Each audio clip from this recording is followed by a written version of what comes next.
Hi guys, James at RampantLionReviews again for you today with another beer review. For this one we have something that I think will be very interesting. This is another first for you here on RampantLionReviews. So for this one we are going to review my first ever Chinese craft beer. I've reviewed beers from Taiwan, I will review some beers from Hong Kong, but this is the first ever Chinese beer that I'll be reviewing for you here on the channel. And we're going to go to one of China's oldest craft breweries today. We'll go to Chengdu in Sichuan province, very famous for its food of course, and we're going to try a beer from Fengshou Jingniang craft brewery. So this one is their Teng Witbier, and it comes in at 5% ABV, and it should be a really interesting one this actually. This was one of the first beers that they ever produced as well. So a big shout out to my friend Hung Wei who brought this beer back from China with him along with another one, so you will see another Chinese review in the next couple of videos, and a huge thank you to him again for helping me get all the information down in note form to tell you in the video. And a big shout out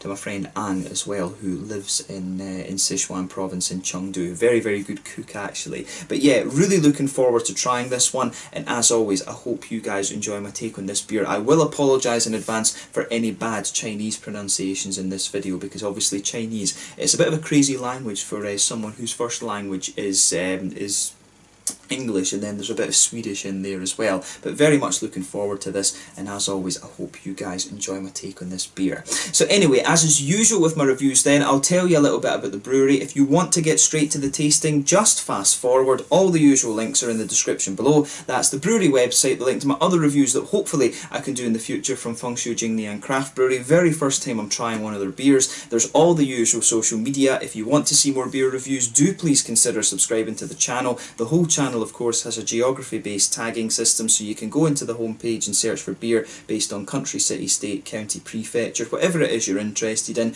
Do check out the playlists of beers from different countries. There is one there for the Chinese beers that I'll review for you. Hopefully I can add to that in the fairly near future, and as always please do get in touch and let me know some of the other beers and breweries that you guys would like to see me review. It's always great to hear from you guys that are watching the videos, and the support that you show the channel is hugely appreciated. So anyway, on to my brewery notes then, to tell you a little bit about Fengshou Jingniang craft brewery. So as I mentioned to you earlier, this brewery is based in Chengdu in Sichuan province, which is kind of in the southwest of China, but China is a very big place, so it's nowhere near as far southwest as you can go. But the company was originally called the Harvester Biological Technology Company Limited, and they were founded back in 2010, but then they changed their name to Fengshou Jingniang Craft Brewery in 2014. But the company itself was founded by Wang Rui, who was a DJ and then later became a programmer in an IT company, but he really felt that this wasn't his destiny, it wasn't what he wanted to do. So in 2008 he met an American called Mark who was living in Chengdu, and he asked Ray to test some of his homebrewed beer, and you know, he really enjoyed this and thought it was completely different from any of the other beers that he'd been able to try in the various bars around Chengdu, and this inspired him to start brewing for himself. And so he taught himself to brew using the internet and stuff like this, and eventually he was able to found his own company. But by 2012 the company had become profitable, and in 2013 they decided to construct their own brewery, and they spent 2 million Chinese yuan doing this. But they started off with a small kind of 2,000 litre brew kit, and in the early days they produced their wheat beer and their stout, and then the following year they actually introduced an IPA, which has become very popular as well. But in 2015 there was kind of an unfortunate accident. The brewery itself burned down completely after a neighbour's premises went on fire, and then this spread into the brewery, and it basically left Rui with absolutely nothing. But thankfully some friends and other well-wishers donated 400,000 yuan to him, and this helped Rui actually get the company back on its feet. But the brewery apparently received their official brewing licence in November of 2015, and this meant that rather than just selling their beer to bars, they could actually sell it in cans and things and get it all across China. But in 2016 they rebranded their beers as Dao Niang, and the names of those beers kind of remain on the beers today. But the following year in 2017 they opened up their bar, which is Dao Niang Piju Feng, and you can find this in the Chaoyang district in northeast Beijing as well, so you can go and actually try the beers up there. It's a bit surprising actually that they didn't open their own bar in Chengdu where the beers are from, but maybe that's something they will actually do in the future. But today they're producing around 1,200 tonnes of beer per year, and this makes them the largest craft brewery in China by volume with the beer beer being sold across 30 cities and various different provinces. But the artwork on the cans is designed by Rui's wife as well, and it is fairly similar. It's just different colours and things and a slightly different design depending exactly on what beer you've got. But yeah, that's all you really need to know about the brewery just now. Again, a huge thank you to Hung Wei for sitting with me and helping me compile those notes, because Chinese is very, very difficult. But yeah, if you want to learn a little bit more, you can check out the brewery website in the description below. You can't unfortunately follow these guys on Facebook and Instagram and things, because you know the great Chinese internet firewall doesn't let you do that. So I will talk to Hung Wei and see if we can put some of the Chinese social media for these guys in the video description for you as well, and we'll see how we can sort that out. But yeah, let's get on to the actual tasting of this beer itself then. So this one is a 5% Witbier, the Teng Witbier from Dao Niang. So yeah, really nicely presented this. I do like the artwork on the cans here, and I always find this interesting. When you get canned beers, it's always interesting to see, depending on what country it's from, it's always interesting to see what the top is like. This can, I think, was canned on the 25th of September 2018, so it will still be well in date. You know, these wit beers will last you a good year actually, but really nicely presented. This one there, you can see one side of the can, and there you can see the other. From what I understand, this bit here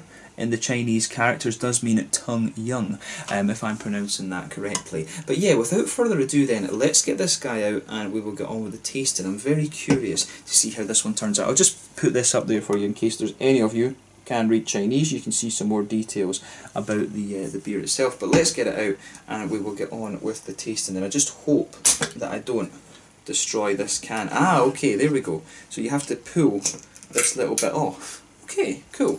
Right, so let's get this guy out and we'll get on with the tasting then. Hopefully this is a really nice beer. So yeah, as you can see, and as you would expect from a wit beer actually, this one's poured a really nice kind of bright golden yellow colour. We can get rid of the brewery notes now. But yeah, as you can see, this one's poured a really bright golden yellow colour. If I hold this one up to the light, this beer, you know, definitely pale hazy golden straw colour. You can see there's a solid half finger of a frothy white head on this one. One or two big bubbles sticking towards the side of the glass there, and a few little ones just heading up towards the bottom of that head there. But you know, overall it looks pretty nice. If I put my fingers behind the glass, you can see that this beer is pretty damn hazy actually, but nothing particularly surprising about this beer in terms of its appearance when you consider that it is one of the you know, it's a nice kind of wit beer. So yeah, let's have a little closer look at the aroma and just see how we get on with this one then. Yeah, that smells really nice actually. It smells very, very close to the to what you would expect from you know, a Belgian one actually. It's really cool, and as I say, this is my first take on a Chinese craft beer. Yeah, so lovely big kind of Belgian yeasty notes to this one. You've got that typical doughy, bready, yeasty quality to this beer. There's a little bit of banana in there. There's maybe some kind of coriander quality to this one too, actually.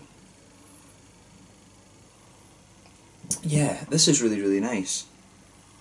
So as I always say, just take a little bit of time and enjoy the aroma of the beer before you get stuck into it. But like you say, the malt base and the yeasty qualities of this beer are really nice. Belgian beer, of course, is all about the yeast and all the different esters and things that the yeast is going to give you. So like I say, nice white doughy bready quality. Maybe a little bit of a wheaty note to this one. Of course, it is a wit beer, so you'd expect that. You get some of that nice white bready sweetness coming out of this beer. A little bit of a biscuity quality for me as well. It reminds me of McVitie's Digestives. I'm not sure how good a descriptor that is for Chinese people. I don't know if they get those in China, but it really reminds me of these McVitie's Digestive biscuits actually. It's got a little bit of a kind of biscuity sweetness. There's definitely some kind of coriander spice in there too, but yeah, it smells really quite nice. There's definitely a little bit of presence from the hops in there too. There's a nice sort of floral and grassy freshness to this beer. I'd suspect they've used a little bit of German hop in here. Otherwise, a Belgian grown German variety. It really has that nice, almost noble hoppy quality to it. They've probably used a little bit of an American hop in here as well, to be honest with you. I know that American hops are fairly popular in some of the Chinese craft beers. On the fruity side of things, you do get a little bit of that kind of lemongrassy quality, and there's maybe a little touch of a kind of peary or appley ester in there as well. So as I always say, take a little bit of time, maybe some apricot actually as well. So as I always say, take a little bit of time and just enjoy the aroma of the beer before you get stuck into it, because this one is really nice actually. But let's have a taste of this beer and just see how we get on then. So this one is the Teng Witbier from Chengdu in Sichuan province in China. Let's get stuck into this one then. Thank you again to Hung Wai, and a shout out to my good friend Ang. Gambi, school slammed you.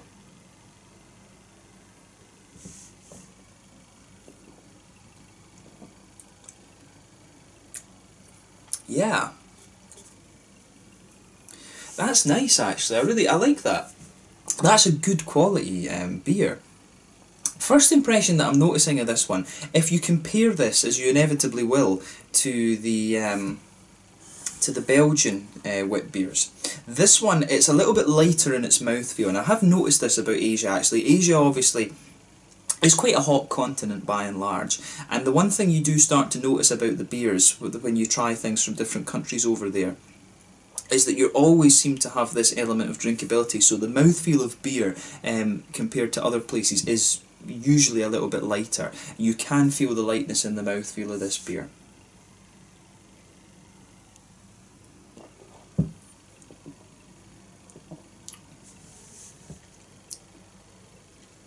Yeah, I do like how this one goes together. It's got all the flavour if you like, but it's just a little bit lighter in the mouthfeel. So just be aware of that. This is a nice kind of easy drinking wit beer, I have to say, and that's that, you know, you don't come across too many that have this mouthfeel actually. So maybe there's a little bit of an export market there for them. I always found, I used to love the German Hefeweizens and later the Belgian wits too, but then I always found after a while, compared to other styles, I found these quite heavy to drink, and it's just down to personal preference, to be honest. Different people like different things. But this one, of course, was is just it's a nice, easy-going, quite sessionable wit beer actually. So thumbs up to the guys at Fengshou Jingniang for producing this one. This is a nice beer, and this is one of the first ones that they produced actually. And I can imagine that for Chinese people, this was a hell of a lot different from just the kind of usual lagers and things that you would get. But let's try and break this flavour down a little bit and see what we're getting. So in the middle of your palate then, in the middle of your tongue, you get this lovely kind of wheaty, white bready quality. That just blankets the middle of your palate. There's that lovely kind of smoothness there, and the beer gets a little bit smoother the further that you go into the flavour actually. On top of that, you can get some of these nice doughy, bready, yeasty qualities in there.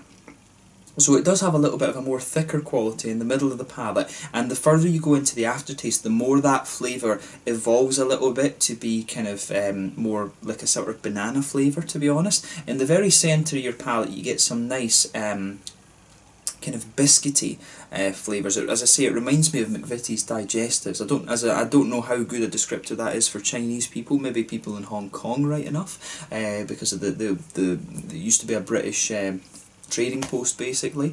Maybe they'll recognise the McVitie's digestives, but it really reminds me. It has a sort of cookie-ish flavour in the middle of it actually, a cookie biscuit type flavour in the middle of your tongue, which is very nice. There's a little element of an almost woody type flavour to this one as well. If you come along the front sides of your palate and then just go in a little bit, there is a nice element of a woodiness to this beer too.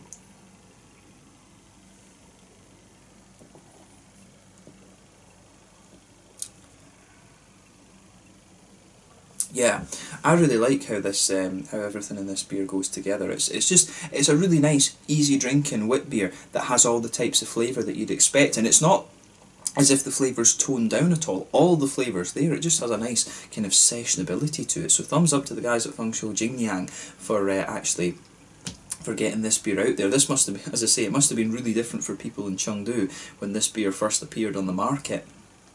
But yeah, on the hoppy side of things then, in the back corners of the palate there's a teensy little bit of earthiness from the hops there.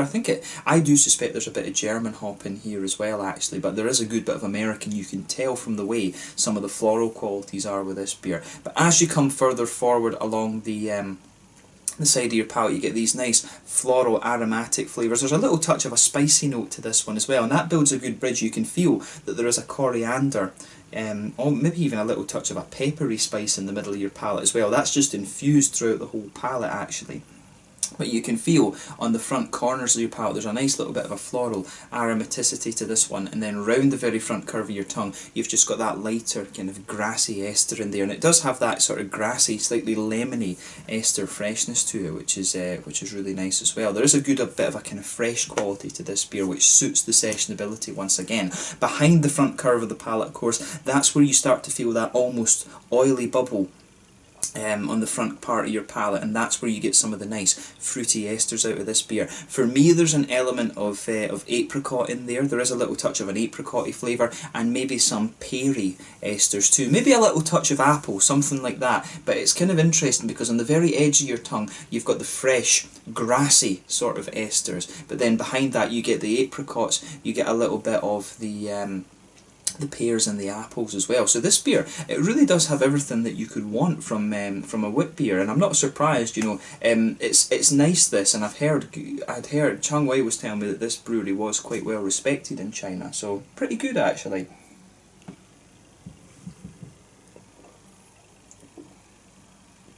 But yeah, I really like how this whole thing goes together. I mean, it's one of these beers, it's not too punchy in any one regard. There's no one part of the flavour that's really punching its way and trying to push its way out of this beer at you. This one's a nice blend of flavours. Compared to the other wit beers that I've had, you know, this one is very, very well balanced. It's got a nice bit of sessionability to it as well. It's not as thick as the Belgian ones, and I have noticed that. That seems to be a thing with Asian beers actually. They do tend to have that sessionability thing to them. But overall, it's a really nice one, and I'm glad that I was able to review this for you. In terms of the mouthfeel, I would describe this beer as being mid-bodied, but at the lower end of the mid-bodied scale. The carbonation has a little bit of crispness to it. You always get that with Belgian style beers because they are more yeast forward and, you know, secondary fermentation and stuff like that. So yeah, I would say a little bit of crispness to the carbonation. Overall, the mouthfeel of this one, it has a good balance between the smoothness and the wetness. It's quite crisp, this beer, as well. And again, I think that's one of the things with Asian beers, actually. They are a little bit lighter and crisper in comparison to European or American beers. So the malt base, mainly kind of smooth, but a little touch of sweetness in there from some biscuity notes. Good little bit of hoppy bitterness. I think maybe we're talking around 25 IBUs with this beer, somewhere in that kind of region, and there's a nice little bit of a juicy, fruity quality to the beer as well. But you know, overall, really, really nice this one, and I'm glad I was able to review this. It's quite a novelty to be able to review a Chinese craft beer for you here on the channel. So yeah, let's leave it at that for this one. A really, really quite solid wit beer this, and it's one of the oldest craft beers in China actually. So I guess it's a good one to do as my first Chinese craft beer for you. But yeah, this one was the Teng wit beer from Fengshou Jingniang in Chengdu in Sichuan province in China. A huge thank you to Hung Wei for making this review possible. I do apologise if any of my Chinese pronunciations were a little bit off, or if I've kind of changed the names a little bit of some of the places as we've gone through this video. It's quite hard to remember the exact pronunciations of some of these Chinese words, but it's been a real pleasure to review my first Chinese beer on the channel for you, and hopefully we can make this something a little bit more regular over the next little while. But thank you again for watching my reviews. If you get the chance to try this beer, have a go at it. It's a nice, quite sessionable wit beer, and you will enjoy this one, I think, if you enjoy the style. But thank you again for watching, and I will catch you guys very soon. Until the next time, Slanja just now, I'll catch you guys later. Slanja, Skull, Gambay. Make sure you check out my social media and have a go at this beer if you get the chance. Slanja, Skull, Gambay.